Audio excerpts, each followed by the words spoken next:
Hey there, gorgeous. How you doing? I miss you. I love you. I'm going to read you some more, okay? Chapter 17. The Clouds Burst. I feel like the camera lens is a little grossy. No. That's better. Ain't it? It's a little bit better. Marginally so. The Clouds Burst. Next day, the trumpets rang early in the camp. Soon a single runner was seen hurrying along the narrow path.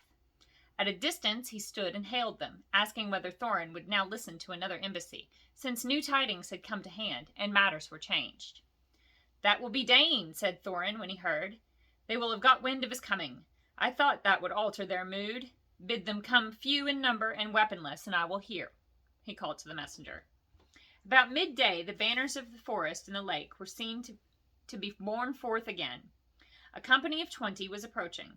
At the beginning of the narrow way they laid aside sword and spear and came on towards the gate. Wondering, the dwarfs saw that among them were both Bard and the Elven King, before whom an old man, wrapped in cloak and hood, bore a strong casket of iron-bound wood.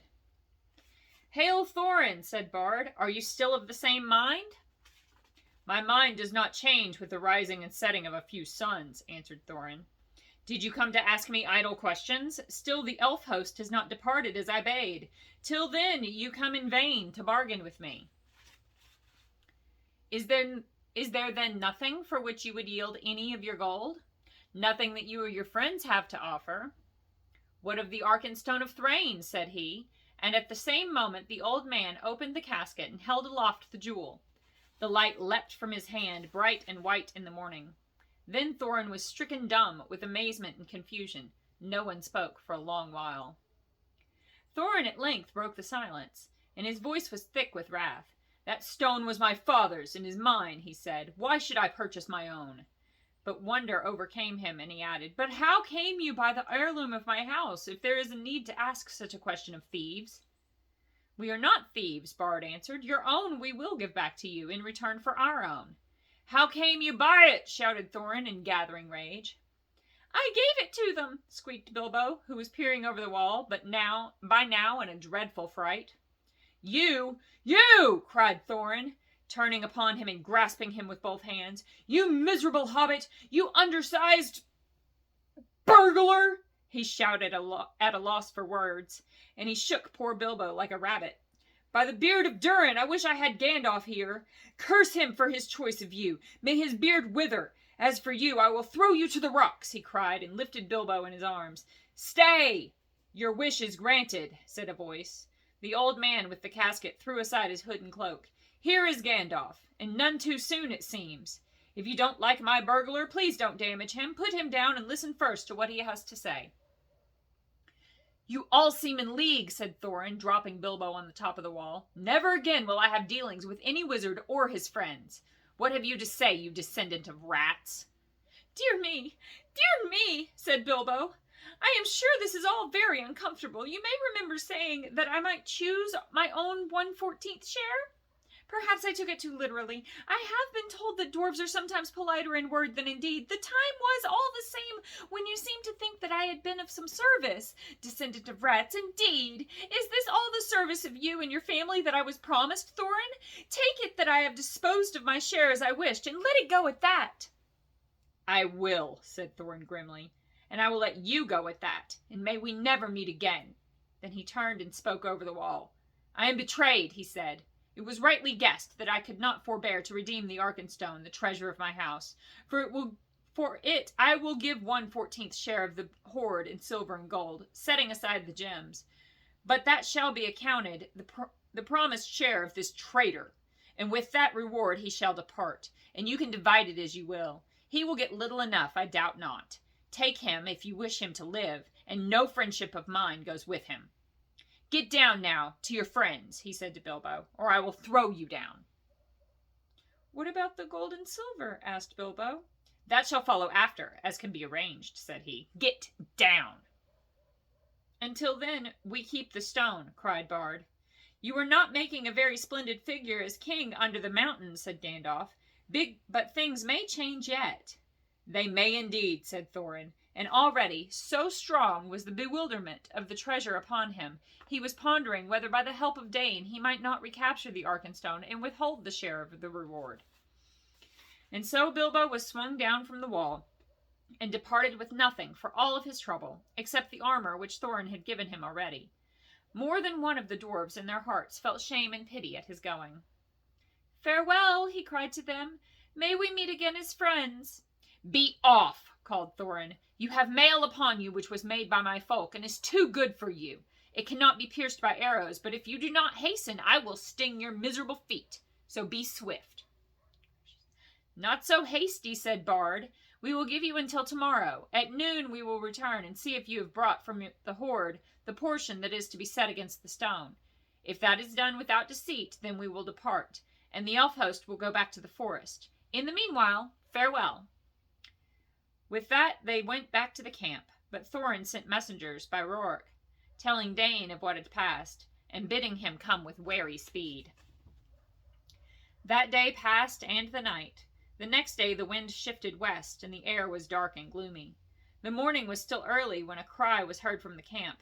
Runners came in to report that a host of dwarves had appeared round the eastern spur of the mountain, and was now hastening to Dale. Dane had come.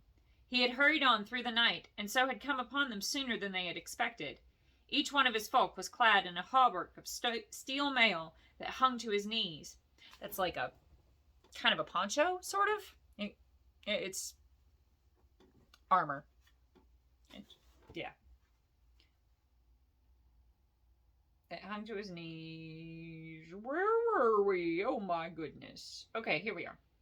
And his legs were covered with hose of a fine and flexible metal mesh, the secret of whose making was possessed by Dane's people. The dwarves are exceedingly strong for their height, but most of these were strong even for dwarves.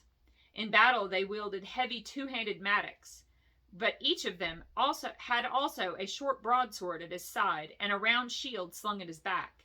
Their beards were forked and plaited and thrust into their belts.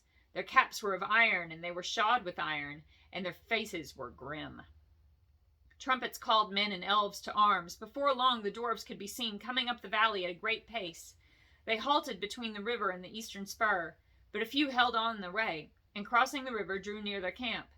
And there they laid down their weapons and held up their hands in a sign of peace. Bard went out to meet them, and with him went Bilbo. "We are sent from Dane, son of Nain," they said when questioned. "We are hastening to our kinsmen in the mountain, since we learn that the kingdom of old is renewed. But who are you that sit in the plain as foes before defended walls?" This, of course, in the polite and rather old-fashioned language of such occasions, meant simply, "You have no business here. We are going on, so make way or we shall fight you." They meant to push on between the mountain and the loop of the river, for the narrow land there did not seem to be strongly guarded. Bard, of course, refused to allow the dwarves to go straight on to the mountain. He was determined to wait until the gold and silver had been brought out in exchange for the Arkenstone, for he did not believe that this would be done, if once the fortress was manned with so large and warlike a company. They had brought with them a great store of supplies, for the dwarves can carry very heavy burdens, and nearly all of Dane's folk, in spite of their rapid march, bore huge packs on their backs in addition to their weapons. They would stand a siege for weeks, and by that time yet more dwarves might come, and yet more, for Thorin had many relatives. Also, they would be able to reopen and guard some other gate, so that besiegers would have to encircle a whole mountain, and for that they had not sufficient numbers. These were, in fact, precisely their plans, for the raven messengers had been busy between Thorin and Dane. But for the moment the way was barred, so after angry words with dwarf messengers retiring muttering in their beards, Bard then sent messengers at once to the gate, but they found no gold or payment. Arrows came forth as soon as they were within shot, and they hastened back in dismay. In the camp all was now astir, as if for battle, for the dwarves of Dane were advancing along the eastern bank. "Fools," laughed Bard, "to come thus beneath the mountain's arm. They do not understand war above ground, whatever they may know of battle in the mines. There are many of our archers and spearmen now hidden in the rocks upon their right flank. Dwarf mail may be good, but they will soon be hard put to it. Let us set on them now from both sides before they are fully rested." But the Elven King said, Long will I tarry ere I begin this war for gold. The dwarves cannot pass us unless we will, or do anything that we cannot mark. Let us hope still for something that will bring reconciliation. Our advantage in numbers will be enough, if in the end it must come to unhappy blows. But he reckoned without the dwarves. The knowledge that the Arkenstone was in the hands of the besiegers burned in their thoughts. Also, they guessed the hesitation of Bard and his friends, and resolved to strike while they debated. Suddenly, without a signal, they sprang silently forward to attack. Bows twanged and arrows whistled. Battle was about to be joined. Still more suddenly, a darkness, came up on with dreadful swiftness. A black cloud hurried over the sky. Winter thunder on a wild wind rolled roaring up and rumbled in the mountain, and lightning lit its peak.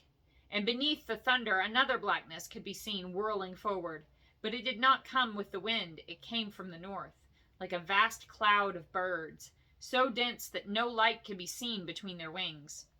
"Halt!" cried Gandalf, who appeared suddenly and stood alone, with arms uplifted between the advancing dwarves and the ranks awaiting them. "Halt!" he called in a voice like thunder, and his staff blazed forth with a flash like the lightning. "Dread has come upon you all. Alas, it has come more swiftly than I guessed. The goblins are upon you. Bolg of the north is coming, O Dane, whose father you slew in Moria. Behold, the bats are above his army like a sea of locusts. They ride upon wolves, and wargs are in their train." Amazement and confusion fell upon them all. Even as Gandalf had been speaking, the darkness grew. The dwarves halted and gazed at the sky. The elves cried out with many voices. "Come," called Gandalf. "There is yet time for counsel. Let Dane, son of Nain, come swiftly to us." So began a battle that none had expected, and it was called the Battle of the Five Armies, and it was very terrible. Upon one side were the goblins and the wild wolves, and upon the other were elves and men and dwarves. This is how it fell out. Ever since the fall of the great goblin of the Misty Mountains, the hatred of their race for the dwarves had been rekindled to fury. Messengers had passed to and fro between all of their cities, colonies, and strongholds, for they resolved now to win the dominion of the north. Tidings they had gathered in secret ways, and in all the mountains there was a forging and an arming. Then they marched and gathered by hill and valley, going ever by tunnel and under dark, until around and beneath the great mountain Gundabad of the north, where was their capital, a vast host was assembled, ready to sweep down in time of storm, unawares, upon the south. Then they learned of the death of Smaug, and joy was in their hearts, and they hastened night after night through the mountains, and came thus at last on a sudden from the north, hard on the heels of Dane. Not even the ravens knew of their coming until they came out in the broken lands which divided the lonely mountain from the hills behind. How much Gandalf knew cannot be said, but it is plain that he had not expected this sudden assault. This is the plan that he made in council with the Elven King and with Bard and with Dane, for the Dwarf Lord now joined them. The goblins were the foes of all, and at their coming all other quarrels were forgotten. The enemy of my enemy is my friend. Yeah. Their only hope was to lure the goblins into the valley between the arms of the mountain, and themselves to man the great spurs that struck south and east. Yet this would be perilous if the goblins were in sufficient numbers to overrun the mountain itself, and so attack them also from behind and above, but there was no time to make any other plan, or to summon any help. Soon the thunder passed, rolling away to the southeast, but the bat cloud came, flying lower over the shoulder of the mountain, and whirling above them, shutting out the light and filling them with dread.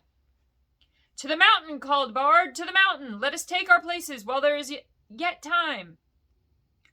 On the southern spur, in its lower slopes, and in the rocks at its feet, the elves were set. On the eastern spur were men and dwarves, but Bard and some of the nimblest of men and elves climbed to the height of the eastern shoulder to gain a view of the north. Soon they could see the lands before the mountain's feet, black with a hurrying multitude. Ere long the vanguard swirled round the spur's end and came rushing into Dale. These were the swiftest wolf riders, and already their cries and howls rent the air afar. A few brave men were strung between A few brave men were strung before them to make a feint of resistance, and many there fell before the rest drew back and fled to either side. As Gandalf had hoped, the goblin army had gathered behind the resisted vanguard, and poured now in rage into the valley, driving wildly up between the arms of the mountain, seeking for the foe. Their banners were countless, black and red, and they came on like a tide in fury and disorder. It was a terrible battle, the most dreadful of all Bilbo's experiences, and the one which at the time he hated most, which is to say it was the one he was most proud of, and most fond of recalling long afterwards, although he was quite unimportant in it. Actually, I may say he put on his ring early in the business and vanished from sight, if not from all danger. A magic ring of that sort is not a complete protection in a goblin charge, nor does it stop flying arrows and wild spears, but it does help in getting out of the way, and it prevents your head from being specially chosen for a sweeping strike by a goblin swordsman. The elves were the first to charge. Their hatred for the goblins is cold and bitter. Their spears and swords shone in the gloom with a gleam of chill flame, so deadly was the wrath of the hands that held them. As soon as the host of their enemies was dense in the valley, they sent against it a shower of arrows, and each flickered as if fled, as if it, gracious, and each flickered as it fled, as if with stinging fire. Behind the arrows, 1,000 of their spearmen leapt down and charged. The yells were deafening. The rocks were stained black with goblin blood. Just as the goblins were recovering from the onslaught and the elf charge was halted, there rose from across the valley a deep-throated roar, with cries of Moria and Dane, Dane. The dwarves of the Iron Hills plunged in, wielding their mattocks upon the other side, and beside them came the men of the lake with long swords. Panic came upon the goblins, and even as they turned to meet this new attack, the elves charged again with renewed numbers. Already many of the goblins were flying back down the river to escape from the trap, and many of their own wolves were turning upon them and rending the dead and the wounded. Victory seemed at hand when a cry rang out on the heights above. The goblins had scaled the mountain from the other side, and already many were on the slopes above the gate, and others were streaming down recklessly, heedless of those that fell screaming from cliff and precipice, to attack the spurs from above. Each of these could be reached by paths that ran down from the main mass of the mountain in the center, and the defenders had too few to bar the way for long. Victory now vanished from hope. They had only stemmed the first onslaught of the black tide. Day drew on. The goblins gathered again in the valley. There a host of wargs came ravening, and with them came the bodyguard of Bolg, goblins of huge size, with scimitars of steel. Soon actual darkness was coming into a stormy sky, while still the great bats swirled about the heads and ears of elves and men, or fastened vampire-like on the stricken. Now Bard was fighting to defend the eastern spur, and yet giving slowly back, and the elf lords were at bay about their king upon the southern arm, near the watch-post on Ravenhill. Suddenly there was a great shout, and from the gate came a trumpet call. They had forgotten Thorin. Part of the wall, moved by levers, fell outward with a crash into the pool. Out leapt the king under the mountain, and his companions followed him. Hood and cloak were gone. They were in shining armor, and red light leapt from their eyes. In the gloom, the great dwarf gleamed like gold in a dying fire. Rocks were hurled down from on high by the goblins above, but they held on, leapt down to the fall's foot, and rushed forward to battle. Wolf and rider fell or fled before them. Thorin wielded his axe with mighty strokes, and nothing seemed to harm him. "To me! To me! Elves and men, to me! O my kinsfolk!" he cried, and his voice shook like a horn in the valley. Down, heedless of order, rushed all the dwarves of Dane to his help. Down, too, came many of the lake men, for Bard could not restrain them, and out upon the other side came many of the spearmen of the elves. Once again the goblins were stricken in the valley, and they were piled in heaps till Dale was dark and hideous with their corpses. The wargs were scattered, and Thorin drove right across against the bodyguard of Bolg, but he could not pierce their ranks. Already behind him, among the goblin dead, lay many men and many dwarves, and many a fair elf that should have lived yet long ages merrily in the wood. And as the valley widened, his onset grew ever slower. His numbers were too few. His flanks were unguarded. Soon the attackers were attacked, and they were forced into a great ring, facing every way, hemmed all about with goblins and wolves returning to the assault. The bodyguard of Bolg came howling against them, and drove it upon their ranks like waves upon cliffs of sand. Their friends could not help them, for the assault from the mountain was renewed with redoubled force, and upon either side men and elves were being slowly beaten down. On all this Bilbo looked with misery. He had taken his stand on Ravenhill among the elves, partly because there was more chance of escape from that point, and partly, with the more tookish part of his mind, because if he was going to be in a last desperate stand, he preferred, on the whole, to defend the Elven King. Gandalf, too, I may say, was there, sitting on the ground as if in deep thought, preparing, I suppose, for some last blast of magic before the end. But that did not seem far off. It will not be long now, thought Bilbo, before the goblins win the gate, and we are all slaughtered or driven down and captured. Really, it is enough to make one weep, after all one has gone through.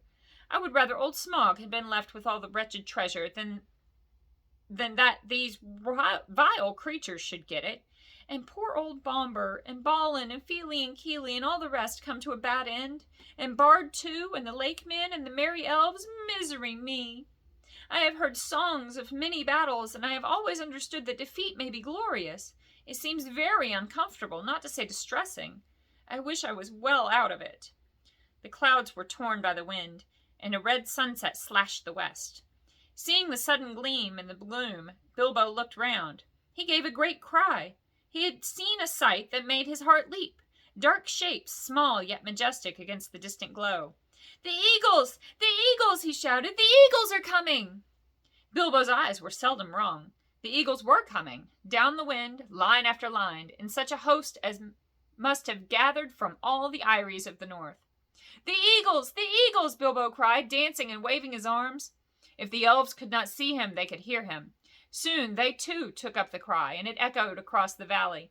Many wondering eyes looked up, though as yet nothing could be seen except from the southern shoulders of the mountain.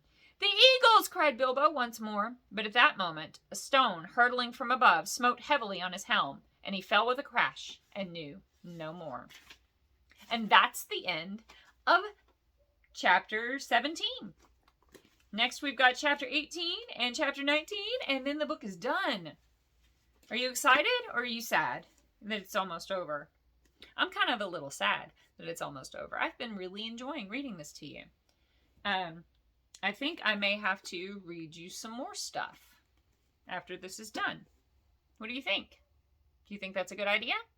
Let me know in the comments, because that'd be cool. I love you. I hope you have a good night. Get good sleep. Have a great day tomorrow. Mwah!